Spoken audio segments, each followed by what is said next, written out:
अस्सलाम वालेकुम रहमतुल्लाहि व बरकातुहू। मेरे काबिल एहतराम बुजुर्ग दोस्तों, मेरी प्यारी माँ बहनों और प्यारे बच्चों, एक हदीस है कि अब्दुल्ला बिन उमर रज़ियल्लाहु अन्हु हुज़ूर अकरम सल्लल्लाहु अलैहि वसल्लम का इरशाद नकल करते हैं कि इस्लाम की बुनियाद 5 सतूनों पर है।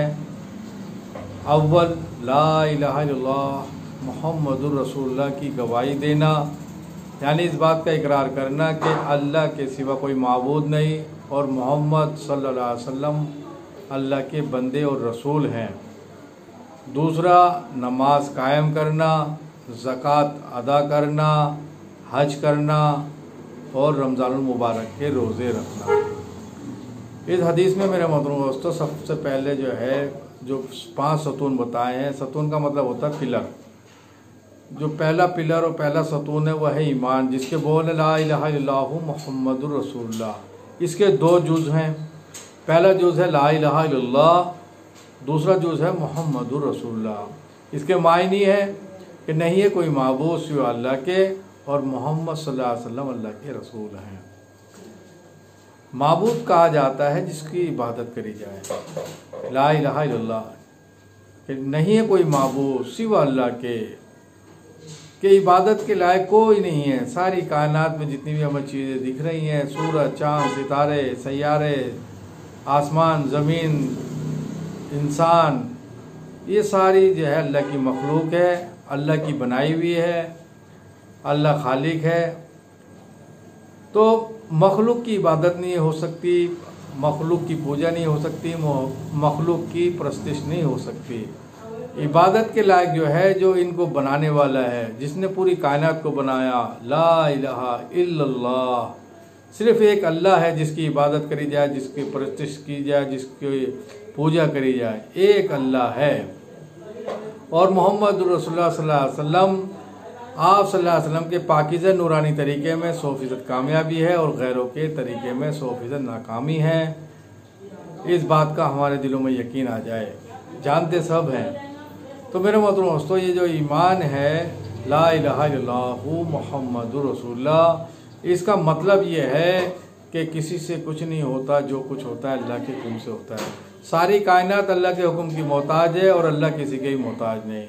सारी मखलूक, सारी कायनात ना कुछ बना सकती है ना मिटा सकती है। अल्लाह के बगैर सारी कायनात ये सब कुछ नहीं कर सकती और अल्लाह सब के बगैर सब कुछ कर सकता है। अल्लाह खालिक है, मालिक है, राज़िक है। अल्लाह हर चीज़ पे कादिर है, जो चाहता है वो हो जाता है। कुन फयाकून, अल्लाह कहता है वो चीज़ वजूद में आ जाती है, हो जाती है। तो खालिक, मालिक, राज़िक अल्लाह है कि किसी से कुछ नहीं होता, एक अल्लाह से होता है। कि दवा सही नहीं करती बल्कि शिफा देने वाला अल्लाह है। कोई किसी को नफ़ा नहीं दे सकता, अल्लाह के हुक्म से नफ़ा होता है। ज़िंदगी देने वाला अल्लाह है, मौत देने वाला अल्लाह है, नफ़ा देने वाला अल्लाह है, नुकसान देने वाला अल्लाह है। जितनी भी चीज़ें बनती बिगड़ती हैं वो अल्लाह के हुक्म से बनती बिगड़ती हैं। सारी कायनात, अब कायनात कितनी है, मखलूक कितनी है कि यूँ आता है कि मखलूक में 4 बड़े बड़े फरिश्ते हैं, जिसमें हज़रत जिब्राइल अलैहिस्सलाम मुकर्रब बड़े फरिश्ते हैं। ये जब अपनी असली हैयत में आते हैं तो 7वीं ज़मीन पे आसमान होता है, 7वीं ज़मीन पर पैर होते हैं और 7वें आसमान पर सर टकरा रहा होता है। इतनी लंबी हाइट है। एक पर खोल दें मगरिब ढक दें, दूसरा पर खोल दें मशरिक ढक दें। इतने बड़े फरिश्ते हैं, लेकिन ये भी अपनी मर्ज़ी से कुछ नहीं कर सकते, न किसी को नफ़ा दे सकते हैं, न नुकसान पहुँचा सकते हैं। सारी कायनात अल्लाह के हुक्म की मोहताज है और अल्लाह किसी के भी मोहताज नहीं है। अल्लाह नफ़ा देना चाहें, सारी दुनिया के इंसान जिन्नात मिलकर किसी को नुकसान पहुँचाना चाहें तो नुकसान नहीं पहुँचा सकते। अल्लाह किसी को नुकसान पहुँचाना चाहे तो सारे इंसान और जिन्नात मिलकर उसको नफ़ा पहुँचाना चाहे तो नफ़ा भी नहीं पहुँचा सकते। तो नफ़ा नुकसान का मालिक अल्लाह है। हर चीज़ अल्लाह के हुक्म की मोहताज है। छुरी जो है, चाकू, वो काटने में अल्लाह के हुक्म का मोहताज है। जब इस्माइल अलैहिस्सलाम को हज़रत इब्राहीम अलैहिस्सलाम ने काटा तो अल्लाह ताला ने छुरी को मना कर दिया कि खबरदार जो काटा, तो छुरी चल ली लेकिन काट नहीं सकी। हज़रत इब्राहीम अलैहिस्सलाम को जो है आग में डाला गया। नमरूद बादशाह ने जब आग में डाला तो आग में 40 दिन तक रहे, लेकिन अल्लाह ताला ने आग को हुक्म दिया, खबरदार जो मेरे जो है नबी का एक भी बाल जो है जला या उसको गर्मी भी लगी कि गुले गुलजार बन जा, कि आग इतनी गुले गुलजार बन गई, ना वहाँ पर ठंड लगी ना वहाँ जो है गर्मी लगी जो पसीना भी आ जाए। हज़रत इब्राहीम अलैहिस्सलाम फरमाते हैं कि सबसे बेहतरीन दिन मेरे वहाँ आग के गुजरे। तो आग जलाने में अल्लाह की हुक्म की मोहताज है, पानी डुबेने में अल्लाह के हुक्म का मोहताज है। हज़रत मूसा अलैहिस्सलाम जब जा रहे थे, पीछे पीछे जो है फिरौन इसका लश्कर आ रहा था मूसा अलैहिस्सलाम को कत्ल करने के लिए, तो मूसा अलैहिस्सलाम अपनी कौम को लेकर जा रहे थे, आगे दरिया नील पड़ा और उसमें जो है दरिया नील में से अल्लाह ताला के हुक्म से जो है आसा मारा और उसमें से 12 रास्ते खुल गए और हज़रत मूसा अलैहिस्सलाम उसमें दरिया में से पार हो गए। और फिरौन ने देखा कि भाई ये जो है दरिया में से निकल रहे हैं, तो वो भी जो है पीछे पीछे आ गया। तो मूसा अलैहिस्सलाम अपनी कौम को लेकर जो है दरिया नील पार कर गए और ये जो है बीच में समुद्र के आ गया। फिर अल्लाह का हुक्म हुआ कि पानी इसको डुबे दे, तो पानी ने उसको गर्क कर दिया, डुबा दिया। तो पानी भी डुबाने में अल्लाह के हुक्म का मोहताज है। हाँ, सारी कायनात अल्लाह के हुक्म की मोहताज है, न किसी को नफ़ा दे सकती न किसी को नुकसान पहुँचा सकती। और मोहम्मद रसूलुल्लाह सल्लल्लाहु अलैहि वसल्लम, आप सल्लल्लाहु अलैहि वसल्लम के ही पाकीज़ा नूरानी तरीके में सबसे कामयाबी है और गैरों के तरीके में नाकामी है, बर्बादी है।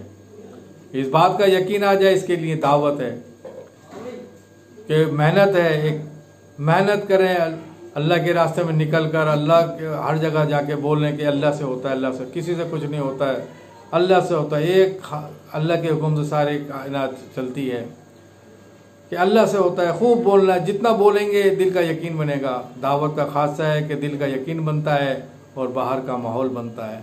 जब सहाबा इकराम रज़ियल्लाहु अजमईन दावत दे रहे थे, दीन की मेहनत कर रहे थे, एक अल्लाह से होने को बोल रहे थे, तो सहाबा का ईमान जो है पहाड़ों से ज़्यादा मजबूत बन गया और माहौल ऐसा बन गया था कि आम मुनाफिक की भी हिम्मत नहीं थी कि जो है नमाज छोड़ दे।